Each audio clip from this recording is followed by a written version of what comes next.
Hey YouTube. My god, I'm doing an awful lot of videos today. This is video number 7 of the best, most influential albums ever. This is a bit boring perhaps. This is Rolling Stones' Beggars Banquet, which this is the original version because the album had a toilet on the front cover, but it didn't get past the censors, so they had to put like a plain white cover on it. I think it's still a gatefold. So you get like there's their Beggars Banquet.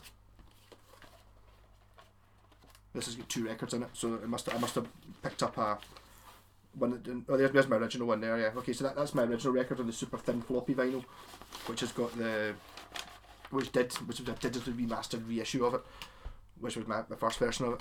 But this album, and basically I couldn't put all the Stones albums in. The Stones have got like 4 albums in a row, 5 albums in a row. I like the Satanic Majesty's Request, which is their sort of Sergeant Peppersy type thing, 67. And it's got like a 3D cover, which I should have actually maybe. It would have looked more interesting in this video rather than just being a plain white cover. But I really like that one. Beggars Banquet 68. This is when they just sawed this, try to copy anyone, but just could come out with basically the prototype of what they are now. So they did Beggars Banquet and then Let It Bleed, which is the one with the cake on the front. And then Brian Jones is gone, and then they've got Sticky Fingers, and for me that's Exile on Main Street, although it's always said to be their best one. It's for me it doesn't. They stop progressing after that, but this progresses. This goes into Let It Bleed, which is your Give Me Shelter on it. That kind of a bit more polished, and then Sticky Fingers is Brown Sugar and Can't You Hear Me Knocking, and basically Sticky Fingers is the album they've kind of tried to make ever since. The one with the zip on the front.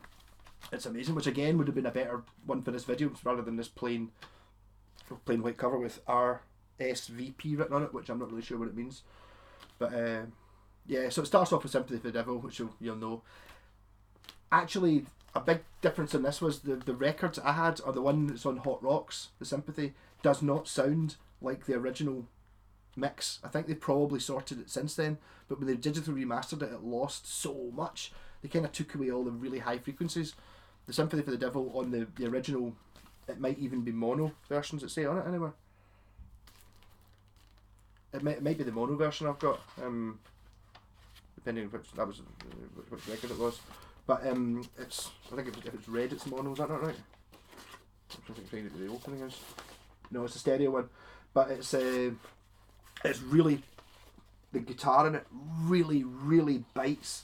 I mean, I thought it was like the opposite of hearing a digital remaster when I bought this version of it. It's like everything on it is just so much more and scratchy and bitey and dynamic than when they digitally remastered it the first time. I think it was at the start. It was just all they did was like kind of run it through a pillow sort of thing, which took away all the oomph from it. But the original ones are absolutely stunning. And it was so this is sort of acousticy, I would have said.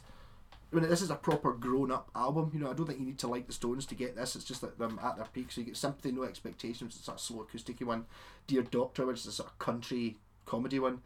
Parachute Woman, which is kind of like Dear Doctor, it's a sort of, and then Jigsaw Puzzle, which is these are big epic acoustic-y. Street Fight Man's just wow on, and especially this version of it, the one that's on the original record is just pure. It's so sharp and trebly and rocking. It's ridiculous. Prodigal Son, Stray Cat Blues is their best. At one point, it was my favourite song they did. It's brilliant. It just gets such a good riff. It kind of sounds a wee bit like White Room with Cream or something like that. Factory Girls Sort the Earth's a big epic one. Yeah, so this isn't as long a video, but because everyone should have this. If you don't have this, then what are you doing, man? Get Beggars Banquet. It's rockadoodle. I think this actually came out on Super Audio CD about 10 years ago, like a remastered that was meant to be really good. I never bought it because I didn't have enough money, and I was just at the time, I wasn't going to pay 15 quid for a Super Audio CD, which I probably should have now to think about it, because I'm the only person in the universe that's actually got a Super Audio CD player. And mine's got the 5.1 thing on it as well, so it's like I get right into the Super Audio and all that, and it's like it does sound as good as records, but it just never took off. So I think I've got pretty much, I don't know, maybe 10 Super Audio CDs and 10 DVD audios. Like I bought a machine that played all these mad obscure formats that were going to be the next thing, and nobody ever. I think at that point people just stopped having stereos anymore. You know, it just ended up people now just listen to their, you know, listen to MP3s, and it's like MP3s are just not. It's not like, I mean, even tapes. I mean, I think tape. If you've got a good tape, it's better than a CD. If you've got a good record, it's better than a tape or a CD. And everything you can possibly, even a bad tape is better than an MP3. MP3 are just. It's hard to do. It's just because it's all compressed and stuff. There's just not as much there. They're dead sounding. I mean, if you want to hear about this, look up Neil Young. He always moans about how people these days are just like going, "Oh, music sounds shit these days," and it's like it's maybe because you're 70 and your ears are old, and it's like no, actually put on the original record. It's like pure bang. It's alive again, as opposed to being this sort of bland chewing gum. It's like a McDonald's burger rather than one you make yourself. You know what I mean? So enough of that. Beggars Banquet. Buy it.